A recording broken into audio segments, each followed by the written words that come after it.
Hello and thank you for watching. This is STSC back again with LEGO Transformers G1 Soundwave.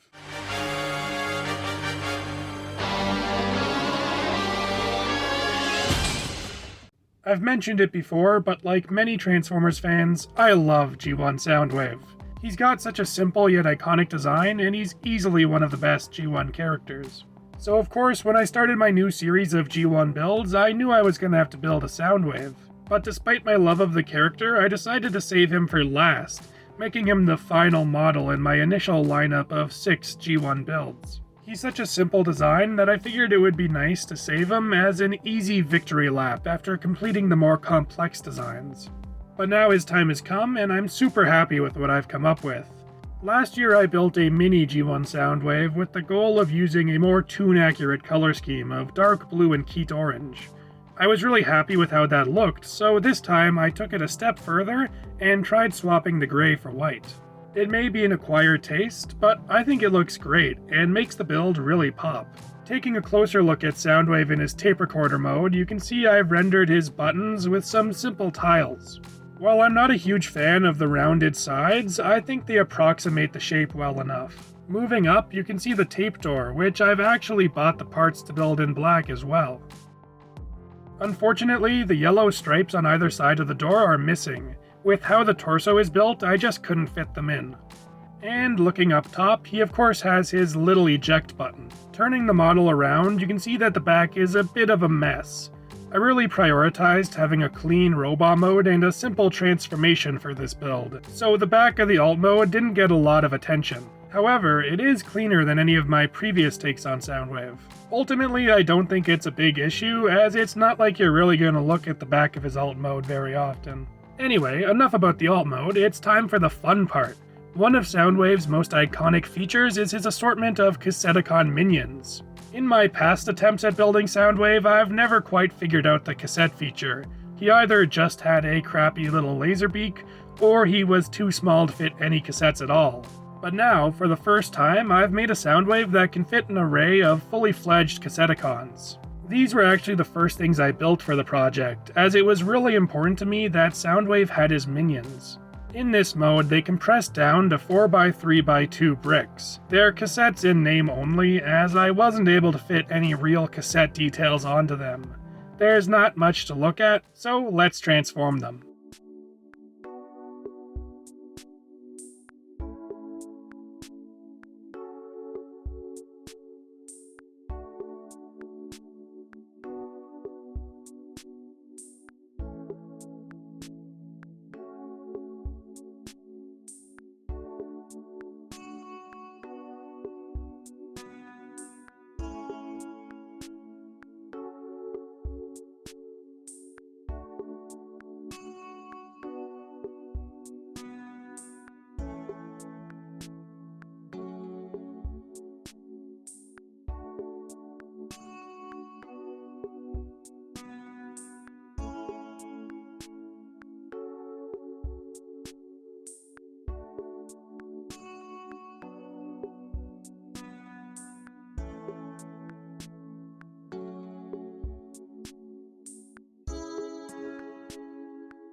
Once they're in robot mode, the cassettes are much more interesting. Starting with Ravage, he was the first one I built, as he's easily the trickiest design and I wanted to get the hard one out of the way up front.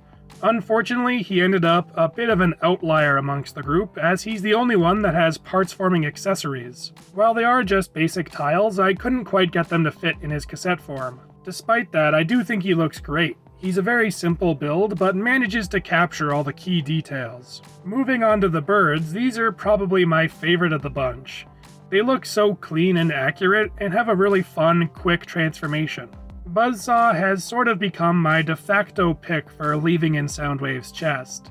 I don't know if this is a hot take, but he's always stood out to me as the least interesting cassette. Rumble and Frenzy are a duo, but Buzzsaw just feels like the less cool yellow doppelganger when you put him next to Laserbeak.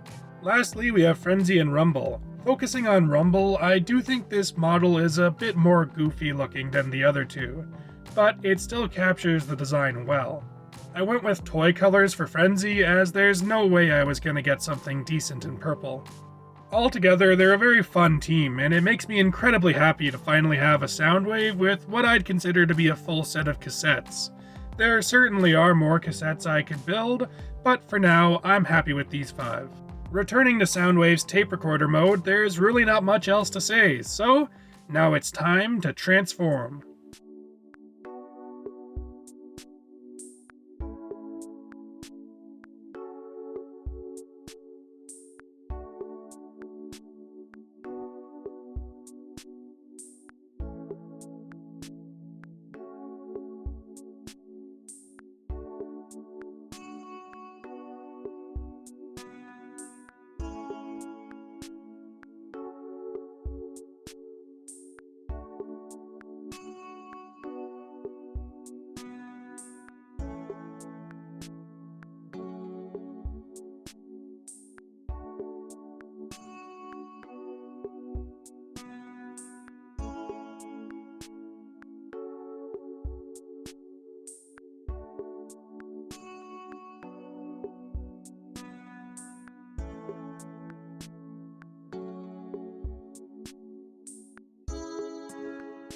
Robot mode is where this build really shines.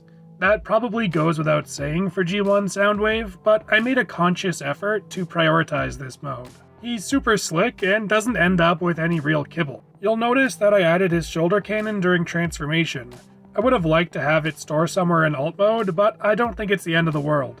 His legs are basic blocks of snot building, which gives them a very pleasant heft. I was able to get his knee pad incredibly accurate, almost by accident.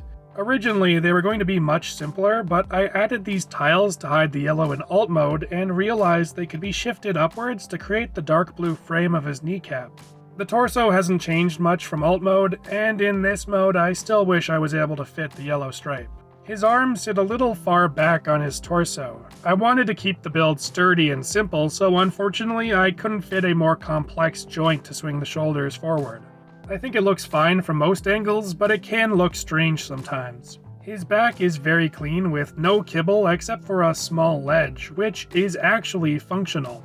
If you push the ledge in like a button, it pops the cassette out of his chest. I started out with a more complex and accurate head design, but once I finished the model, I realized it was simply too large for him and threw the proportions out of whack. So I simplified the build down a bit to make it a little smaller. Despite that, I still think it looks great and captures Soundwave's iconic head design. Soundwave has a pair of studs on his forearm and shoulder which can be used to mount either of his birds. For an accessory, I've built Soundwave's battery rifle, which has a simple Technic pin handle and can peg into his hand.